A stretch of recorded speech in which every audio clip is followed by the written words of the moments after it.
ఇప్పటిదాకా సర్వనాశనం చేసింది. రాష్ట్ర ఆర్థిక పరిస్థితి ఎంత మంచిగుండే, ఎంత బాగా పోతా ఉండే. మేము కష్టపడి కడుపు కట్టుకొని నోరు కట్టుకొని సంవత్సరానికి 10 నుంచి 15 వేల కోట్ల ఆదాయం పెంచినాం. అనేక రివ్యూ మీటింగులు చేసినాం. ఎంత బాగా తీసుకొని పోయినాం, తెలంగాణను ఎట్లా తయారు చేసినాం, ఆ విధంగా తీసుకొని పోయినాం. ఇవాళ ఒక్క మాట మీరు అందరూ ఆలోచన చేయాలి. ఇక్కడ ఉన్న వాళ్ళు కానీ నా మనసు బాధ అవుతుంది, నా మనసు కాలుతుంది, ఇబ్బంది అవుతుంది. నా కళ్ళ ముందటనే తెలంగాణ ఇట్లా కావడం నాకు దుఃఖం కలిగిస్తూ ఉంది. నేను ఆవేదనతో చెప్తున్నా ఈ మాట. ఒక్క మాట మీరు అందరూ ఆలోచన చేయండి. తెలంగాణలో భూముల ధరలు ఎట్లుండే, కేసీఆర్ ముఖ్యమంత్రి ఉన్నప్పుడు, బీఆర్ఎస్ రాజ్యం చేసినప్పుడు భూముల ధరలు ఎట్లుండే? ఆనాడు కొనేటోళ్ళు ఎక్కువ ఉండిరి, అమ్మేటోళ్ళు తక్కువ ఉండిరి. ఇవాళ ఆపదకి అమ్ముకుందామంటే భూములు కొనేటోడు ఉన్నాడా? అడుగుతున్నా భూముల ధరలు ఎక్కడికి పోయినాయి? ఎవరికన్నా 5 ఎకరాలు డాంబర్ రోడ్డు పక్కకుంటే నేను 5 కోట్ల మనిషిని, నేను కోటీశ్వరుని ధైర్యంలో రైతులు ఉండరు. ఇవాళ అడిగేటోడు ఉన్నాడా? ఉన్నదా? ఒక్కటే ఏడాదిలో గింత గల్లంత అవుతుందా? కేసీఆర్ పక్కకు పోగానే ఇంత ఆగమవుతుందా? ఇంకో మాట నేను అడుగుతా ఉన్నా. కరెంటును 35 ఏళ్ళు బాధపడ్డాం. నా బావి కాడ కూడా మోటార్లు కాలిని. బీఆర్ఎస్ వచ్చినాక, నేను ముఖ్యమంత్రి అయినాక ఒక్కటే ఏడాది బావుల దాన్ని చక్కగా చేసి 24 గంటల కరెంటు ఇయ్యలే, నడవలే. రెప్పపాటు కూడా కరెంటు పోకుండా 24 గంటల కరెంటు తేలేదా? మరి మా అంత సిపాయిలు లేరంటే కేసీఆర్ మంచిగా ఇచ్చిన కరెంటు మీకు ఎందుకు ఇయ్యే శాతం అయితే లేదు అని చెప్పి నేను అడుగుతా ఉన్నా. తెలంగాణ ప్రజల పక్షాన్ని అడుగుతా ఉన్నా. ఎందుకు ఇలా ప్రజల గోస ఉంచుకుంటా ఉన్నారు? మళ్ళా మోటార్లు కాలుతున్నాయి, ట్రాన్స్ఫార్మర్లు కాలుతున్నాయి, లంచాలు పెరుగుతున్నాయి. అది శాతం అయితే లేదా? మళ్ళీ ఇలా తెలంగాణ పోవన్నా మోటార్ పెట్టడానికి? ఏం దౌర్భాగ్యం ఇది! ఎటువంటి శని నెత్తి మీద పెట్టుకున్నాం మనం. మీరందరూ ఆలోచన చేయాలి. భూముల ధరలు ఎటుపోయినాయి, కరెంట్ ఎక్కడ ఎవడెత్తుకపోయా? మిషన్ భగీరథ అసెంబ్లీలో నిలబడి ఛాలెంజ్ చేసిన నేను. 5 ఏళ్ల లోపల ప్రతి ఇంట్లో నల్లా పెట్టి నీళ్ళు లేకపోతే మళ్ళా ఎలక్షన్ల పార్టీ మేము నిలవడం, ఓట్లు అడగము అని చెప్పిన నేను. ఎవరు చెప్పాలి? దమ్మున్నోడే చెప్పాలి. చేసి చూపించినాం, నడిపించినాం. ప్రతి ఇంట్లో నల్లా పెట్టినాం. కృష్ణా గోదావరి నీళ్లు తెచ్చి ప్రతి ఇంటి ముందర దుంకిచ్చినాం. అది మీరందరూ దానికి సాక్ష్యం. ఇలాగా మంచినీళ్ళు కట్నే ఇల్లు పెట్టినపోయి ఉన్న పథకం కేసీఆర్ ఆయమల్ని అయిపోయింది. ఇంకా మంచినీళ్ళు కూడా ఇయ్యే సాధన అయితే లేదా? మేము ఇంత సిపాయిలం అంత సిపాయిలం అని ఎగిరెగిరి దుంకితే మాట్లాడితే మంచినీళ్ళు ఇచ్చే కూడా సాధన అయితే లేదా? మంచినీళ్ళు పోతాయి, కరెంటు పోతుంది, వడ్లు కొనే దిక్కు లేదు. వడ్లు కొంటాను రా, కళ్ళాల కాడ 15 రోజులు వడ్లు కొనే దిక్కు లేదు, అడిగే దిక్కు లేదు. సర్కారు కొనకపోతే దిక్కుమాలని దేవుడా అని ప్రైవేట్ మిల్లర్లకు అమ్ముకుంటున్నాం. మళ్ళీ అక్కడ దళారీలు, అక్కడ దోపిడీ, మళ్ళీ రైతాంగం దోపిడీకి గురవుతున్నది. మళ్ళీ 2014 కంటే ముందటి పరిస్థితులు వస్తూ ఉన్నాయి. ఆ విధంగా ఎందుకు జరుగుతూ ఉంది? ఇది ఎవరి అసమర్థత? కాంగ్రెస్ ప్రభుత్వం యొక్క అసమర్థత కాదా? ఈ కాంగ్రెస్ కాటేయడం కాదా? నేను ఒక్కటే మాట మిమ్మల్ని కోరుతా ఉన్నా, ప్రజలకు నేను అడుగుతా ఉన్నా. పేదలు గుడిసెలు వేసుకుంటారు, ప్రభుత్వ జాగాలలో పాపం తెలిసి తెలియక కొన్ని వేసుకుంటారు. బీఆర్ఎస్ గవర్నమెంట్లో హైదరాబాద్తో సహా, వరంగల్తో సహా అనేక పట్టణాలలో, అనేక ప్రాంతాలలో రాష్ట్ర వ్యాప్తంగా లక్షలాది మందికి మేము పట్టాలు ఇచ్చినాం. బుల్డోజర్లు పెట్టి, జేసీబీలు పెట్టి మేము చెరువులలో పూడికెళ్ళి తీస్తే వీళ్ళేమో హైడ్రా అని మన బొందా అని పెట్టి పేదల ఇండ్లు కూడా కొడతా ఉన్నారు. ఆనాడు చెరువు పూడికెళ్ళి తీసిన బుల్డోజర్లు ఇలా పేదల ఇండ్లు కూడా కొడతా ఉన్నాయి. ఇవన్నీ మనం చూస్తూ ఉన్నాం. చూసి మౌనంగా ఉందామా, కొట్లాడదామా, ఏం చేద్దాం అనేది మనం ఆలోచించే సమయం వచ్చింది. దేశాన్ని నంబర్ 1 స్థాయిలో నిలబెడితే ఇవాళ 14వ స్థాయికి 15వ స్థాయికి తీసుకొని పోయినారు. నా కళ్ళ ముందన్న గిట్ల జరుగుతుంది, ఇంత మాయల్యమే అవుతుంది, ఇంత మోసం చేస్తారని నేను కూడా అనుకోలే. ఇలా చాలా బాధ కలుగుతూ ఉంది, చాలా దుఃఖం కలుగుతూ ఉంది. ఇంకా ముందరికి పోవాల్సిన తెలంగాణ ఇలా వెనుకకి అయిపోతున్నా ఉన్నది. మళ్ళా ఎవరు దీనికి కారణం? ఈ దుర్మార్గులు కాదా? నిలబెట్టి ఖచ్చితంగా అడగాల్సిన అవసరం ప్రజలకు లేదా అడగాలి. ఎందుకోసం టైం ఇవ్వాలని మేము కూడా టైం ఇచ్చినాం. ఏమంటారు, మీకేసినట్టు మాకేసినరా ఓట్లు, మాకు ఏడాదైనా టైం ఇయ్యరా, ఏడాది అర్థమైన టైం ఇయ్యరా, మీకు కన్నేరురా అని అంటారు. కాబట్టి నేను నోరు తెరవలే, బయటికి రాలే. కృష్ణా జలాల మీద గడబడి జరిగితే ఒక్కసారి అక్కడ నాయకులు తీరకపోతే నల్లగొండలో పోయి ఒక గర్జన చేసి వచ్చినా కానీ నేను ఎక్కడ బయటికి రాలే, మాట్లాడలే. కానీ ఏడాది అర్థం అయిపోయింది, ఇంకేం పాడైంది. పువ్వు పుట్టంగానే పరిమళిస్తుంది అన్నట్టు ప్రభుత్వం కథ తెలియదా? ఇంకేమున్నా వీళ్ళకి టైం ఎక్కడిది? వీళ్ళు ఏం చేస్తారు? చివరి 6 నెలలు అయితే ఎలక్షన్ అయినాయి. వీనికి ఉన్న టైమే 2.5 ఏళ్ళు. ఈ 2.5 ఏళ్ళలో వీళ్ళు చేస్తారు, మనం బతికి ముందర పడతామా? అందుకోసం ప్రజానీకం, మేధావులు, తెలంగాణ ప్రజలు దయచేసి అందరూ ఆలోచన చేయాలి. ప్రతి వాళ్ళు కూడా ఆలోచన చేసి దీనికి పరిష్కారం ఏందో కనుక్కోవాలి. మేధావితో పనిచేయాలి, ఆవేశంతో కాదు. ఆవేశంతో మనం నినాదాలు ఇస్తే కాదు, ముళ్ళును ముళ్ళుతోనే తీయాల.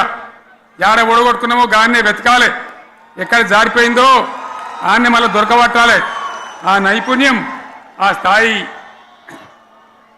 ఇలా రావాలి. మళ్ళీ ఇప్పుడు ఏం చేస్తారు?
మళ్ళీ ఇప్పుడు ఏం చేస్తారు? మాట్లాడితే బీఆర్ఎస్ మీద ఒక ట్రిప్పు నేను యాదగిరి గుట్టకు పోతే అలా ఎకరానికి 10 లక్షల వాల్యూ పెరుగుతుండే. మరి ఇవాళ ఏమవుతా ఉంది? ఇవాళ ఏం జరుగుతూ ఉంది? మీరందరూ కూడా ఆలోచన చేయాలని కోరుతా ఉన్నా. ఇవాళ రాజ్యం నడపచేతగాక ఎల్లెంకల పడి రాష్ట్రాన్ని ఆర్థికంగా దివాలు తీసి పిచ్చి పనులన్నీ చేసి ఇవాళ అడ్డం పొడుగు మాట్లాడుతూ ఉన్నారు. అన్ని రంగాలలో ఫెయిల్ అయిపోయింది. ఏ ఒక్క ఈ హుస్నాబాద్లో ఇప్పుడు నేను రాగా చూసుకుంటూ వచ్చిన ఆనాడు కష్టపడి ఈ హరీష్ రావు ఇరిగేషన్ మంత్రిగా ఉన్నప్పుడు ఇలా గౌరెల్లి ప్రాజెక్టు కట్టినాం. 90% పూర్తయింది. గౌరెల్లి ఇరిగేషన్ ప్రాజెక్టు ప్రజలకు సంజాయించి భూములు తీసుకొని ఆనాడు తిరిగి 90% పూర్తి చేసినాం. ఏడాది అర్థమైతే తట్టడి మన్ను తీస్తాను రా. పాలమూరు పథకం 80% కంప్లీట్ అయింది. ఎందుకు దాన్ని పెండింగ్లో పెడుతున్నారు? ఎందుకు దాన్ని పూర్తి చేస్తలేరు? ఈ విధంగా చిన్న మాట, చాలా చిన్న మాట. కేసీఆర్ కిట్టు పెట్టినాం, లక్షాధికారుల కోసం పెట్టినాం, కోటీశ్వర్ల కోసం పెట్టినాం. ఎవరి కోసం పెట్టినాం కేసీఆర్ కిట్టు? పేద ప్రజల కోసం, గ్రామీణ ప్రాంతాల్లో ఉండేటువంటి పేద ప్రజల కోసం పెట్టినాం. ఆడపిల్లంటే 13,000 ఇచ్చినాం, మగపిల్లగానికైతే 12,000 రూపాయలు ఇచ్చినాం. ఆ వాహనాలు పెట్టి, అమ్మఒడి వాహనాలు పెట్టి వాళ్ళని తీసుకెళ్ళి ప్రసవాలు చేయించి వాళ్ళకి మందులు ఇచ్చి ఫ్రీగా ఉచితంగా చేసి బ్రహ్మాండంగా ప్రసవం చేయించి మళ్ళీ ఇంటికాడ దించినాం. గది బంద్ చేస్తారా ఎవరన్నా? ఎందుకు బంద్ చేయాలి? ముఖ్యమంత్రులుగా పనిచేసే వాళ్ళకు గాంభీర్యం ఉండాలి, ధైర్యం ఉండాలి. రాజశేఖర్ రెడ్డి అనే ముఖ్యమంత్రి ఉండే, నేను చెప్తా ఉన్నా మీ ముందు ఇయ్యాల. ఆయన ఆరోగ్యశ్రీ అని ఒక పథకం తెచ్చిండు. నేను ముఖ్యమంత్రి అయిన తర్వాత అడిగిన, హెల్త్ డిపార్ట్మెంట్ని పిలిచి అడిగిన, ఇది ఏం పథకమయ్యా, బాగుందా అంటే, సార్ మంచిగుంది, ప్రజలకు లాభం అవుతుందని చెప్పింది. నేను చెప్పిన ఆ పథకాన్ని అట్లే పెట్టండి, ఆ పథకాన్ని మార్చకండి, ఆ పథకం అట్లే ఉండాలని చెప్పిన. అక్కడ చెప్పడం కాదు, నేను అసెంబ్లీలో చెప్పిన. ఇది మా స్కీమ్ కాదు, కాంగ్రెస్ గవర్నమెంట్ ప్రారంభించింది. దాని పేరు కూడా మేము మారుస్తలేం, కానీ కొనసాగించాలని చెప్పినాం, కొనసాగించినాం. అది మీ అందరికి తెలుసు. ఇలా వీళ్ళు కేసీఆర్ ఆనవాళ్ళు లేకుండా చేస్తాం, కేసీఆర్ ముచ్చట లేకుండా చేస్తారా? ఇవాళ మనం కూడా సభ పెట్టుకుంటే ఎన్ని అడ్డంకులు దానికి. ప్రైవేట్ స్కూల్ వాళ్ళు బస్సులు ఇస్తే వాళ్ళకు నోటీసులు ఇవ్వడం, అడుగడుగున ఆర్టీఏ అధికారులను పెట్టి పోలీసులను పెట్టి ట్రాఫిక్లు జామ్ చేయడం. ఇప్పుడు కూడా సభకు రావాల్సిన వాళ్ళు 1,50,000 మంది బయటనే ఆగిపోయింది. ఇటు హనుమకొండ దిక్కు, అటు హుజరాబాద్ దిక్కు, ఇటు సిద్దిపేట దిక్కు 3 రోడ్ల మీద కూడా జాములున్నాయి. నేను అడిగిన నాయకులు ఏంది అంటే ఇబ్బంది అవుతుంది సార్, రానిత్తలేరు, మధ్యలో ఇబ్బందులు కలిగిస్తున్నారు, కొన్ని లారీలు తెచ్చి అడ్డం పెట్టాను పనికిమాలని అని చెప్పి జామ్ అయిపోయి అక్కడనే ఆగిపోయింది. నేను అన్న ఇంకో అర్ధగంట ఆగి మాట్లాడదామంటే మా వాళ్ళంతా ఉండి లేదు, మనోళ్ళు దూరం పోవాలి, ఇక రానోళ్ళు ఎట్లా అందరూ మనం మాట్లాడి సభ ముగించాలని చెప్తే నేను వేదిక మీదకి వచ్చిన. ఇన్ని అడ్డంకులు ఇంత కడుపు ఆపుతారా? బీఆర్ఎస్ సభలను ఆపుతారా? ఈ ప్రపంచనాన్ని ఎవడాపుతాడు? ఆగబడితే ఆగుతుందా? నేను ఒక్క మాట పోలీసు మిత్రులకు మనవి చేస్తా ఉన్నా. ప్రజాస్వామ్యంలో ప్రజలకు అడిగే హక్కు ఉంటుంది, తప్పకుండా అడుగుతారు ప్రజలు. ఈ అడిగే హక్కును సోషల్ మీడియాలో బీఆర్ఎస్కు సోషల్ మీడియా వారియర్స్ ఉన్నారు, వాళ్ళు బ్రహ్మాండంగా పనిచేస్తున్నారు, ఖచ్చితంగా అడుగుతున్నారు ప్రజల తరఫున. ఇంత అన్యాయం జరుగుతుంటే చూడలేక సోషల్ మీడియాలో పనిచేసే తెలంగాణ బిడ్డలు ఇది ఏమన్యాయమే ఎట్లా అని చెప్పి ప్రభుత్వాన్ని ప్రశ్నిస్తూ ఉన్నారు, ప్రజలకు మద్దతుగా నిలబడతా ఉన్నారు. వాళ్ళ మీద కేసులు, వాళ్ళని పట్టుకపోవడు. పోలీస్ సోదరులను నేను అడుగుతా ఉన్నా, మీరెందుకు దునుకులాడుతుండ్రే? మీకేమక్కడ వచ్చింది? మీకొక్కటి చెప్తున్నా నేను, గ్యారంటీగా పోలీసు మిత్రులారా, ఇవాళ పోయి రాత్రి మీ డైరీలలో రాసుకోండి, మీ డైరీలలో రాసి పెట్టుకోండి. 100కు 100% ఇలా తెలంగాణ చెలరేగిన పరిస్థితికి మళ్ళా వచ్చేది బీఆర్ఎస్ గవర్నమెంటే. అది ఎవడు కూడా ఆపలేడు, అది ఎవరి తరం కాదు, ఎవరి వశం కాదు.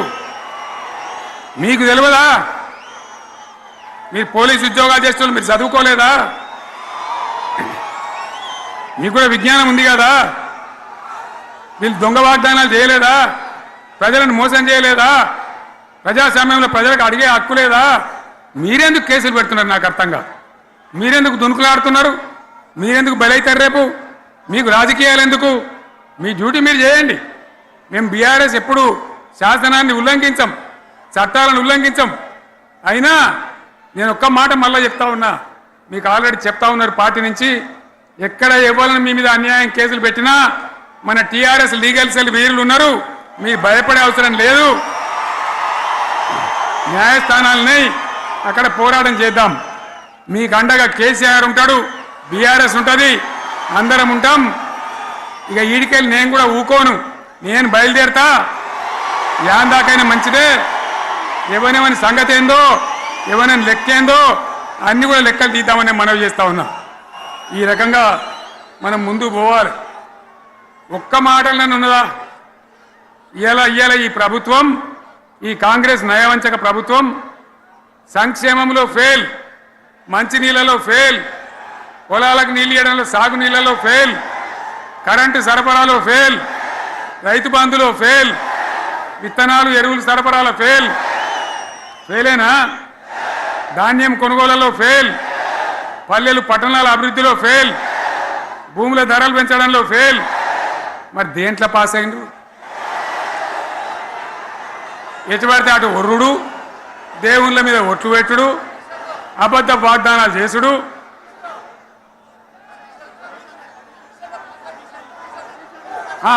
కమిషన్ అట 20-30% కమిషన్లు తీసుకున్నాడు, సంచులు నింపుడు, సంచులు మోసుడు. అంతేనా? కరెక్టేనా ఈ మాట? అన్నా కరెక్టేనా? నేను చెప్పి అన్ని ఫెయిల్ అయిందా ఈ ప్రభుత్వం? నిజమైతే ఒకసారి చేతులు లేవట్రా దయచేసి. స్టేజ్ మీద లేవట్రా. ఫెయిలేనా? ఈ మాట 20% 30% కమిషన్లని నేను అంటలేను. ఎవరన్నారు? స్వయంగా ఆర్థిక మంత్రి ఛాంబర్కు పోయి 200 మంది కాంట్రాక్టర్లు వాళ్ళు లొల్లిపెట్టి